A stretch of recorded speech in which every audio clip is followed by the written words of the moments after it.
ನಮಸ್ಕಾರ. ಮೇಷರಾಶಿಯ ಭವಿಷ್ಯ ಮತ್ತು ಅದರ ಫಲ. ಈ ವರ್ಷ ಮೇಷರಾಶಿಯವರಿಗೆ ಪ್ರಗತಿ, ಶ್ರಮಕ್ಕೆ ಫಲ ಮತ್ತು ಹೊಸ ಅವಕಾಶಗಳ ದೊರೆಯುವ ವರ್ಷ. ಆರಂಭದಲ್ಲಿ ಸ್ವಲ್ಪ ಒತ್ತಡ ಕಂಡರೂ ವರ್ಷ ಸಾಗಿದಂತೆ ಆತ್ಮವಿಶ್ವಾಸ ಹೆಚ್ಚಾಗುತ್ತದೆ. ಉದ್ಯೋಗ ಮತ್ತು ವ್ಯವಹಾರ. ಉದ್ಯೋಗದಲ್ಲಿದ್ದವರಿಗೆ ಹೊಸ ಜವಾಬ್ದಾರಿಗಳು ಸಿಗುವ ಸಾಧ್ಯತೆ ಹಾಗೂ ಉದ್ಯೋಗದಲ್ಲಿದ್ದವರಿಗೆ ಪದೋನ್ನತಿ ಅಥವಾ ಸ್ಥಳಾಂತರ ಯೋಗ ಇದೆ. ವ್ಯವಹಾರಿಗಳಿಗೆ ಅಂದರೆ ಬಿಸ್ನೆಸ್ ಮಾಡೋರಿಗೆ ಲಾಭದಾಯಕ ವರ್ಷ ಆಗಿದೆ. ಆದರೆ ತೀರ್ಮಾನಗಳಲ್ಲಿ ಆತುರ ಬೇಡ. ವ್ಯವಹಾರದಲ್ಲಿ ಜಾಗ್ರತೆ ಅಗತ್ಯ.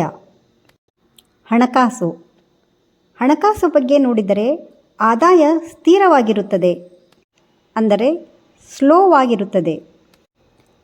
ಅನಾವಶ್ಯಕ ಖರ್ಚು ತಪ್ಪಿಸಿದರೆ ಉಳಿತಾಯ ಹೆಚ್ಚಾಗುತ್ತದೆ. ಹಾಗೂ ಭೂಮಿ, ಮನೆ, ವಾಹನ ಸಂಬಂಧಿತ ವಿಚಾರಗಳಲ್ಲಿ ಎಚ್ಚರಿಕೆಯಿಂದ ನಡೆಯಿರಿ.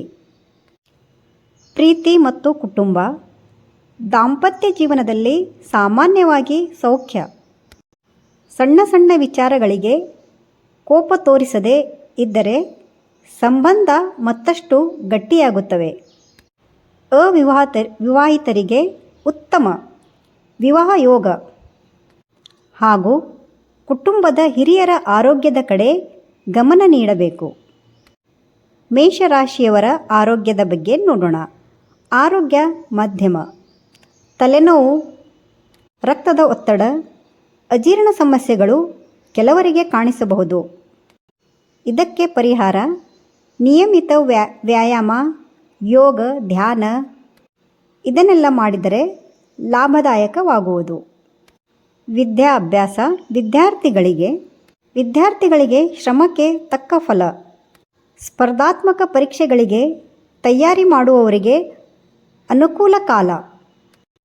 ಆದರೆ ಮನಸ್ಸನ್ನು ಶಾಂತವಾಗಿ ಇಡಬೇಕು. ಏಕಾಗ್ರತೆ ಅಗತ್ಯ. ಶುಭ ಬಣ್ಣ ಕೆಂಪು, ಕಿತ್ತಾಳೆ. ಶುಭ ದಿನ ಮಂಗಳವಾರ. ಹಾಗೂ ಈ ವರ್ಷದ ಸಲಹೆ: ಕೋಪ ನಿಯಂತ್ರಿಸಿ, ಹಿರಿಯರ ಮಾತು ಕೇಳಿ. ಯಾವುದೇ ಕೆಲಸಕ್ಕೆ ಮೊದಲು ಯೋಚಿಸಿ ನಿರ್ಧಾರ ಕೈಗೊಳ್ಳಬೇಕು. ಮೇಷರಾಶಿಯ ಪರಿಹಾರಗಳು: ಪ್ರತಿ ಮಂಗಳವಾರ ಹನುಮಂತನಿಗೆ ಅಥವಾ ಸುಬ್ರಹ್ಮಣ್ಯನಿಗೆ ಪೂಜೆ ಮಾಡಿ.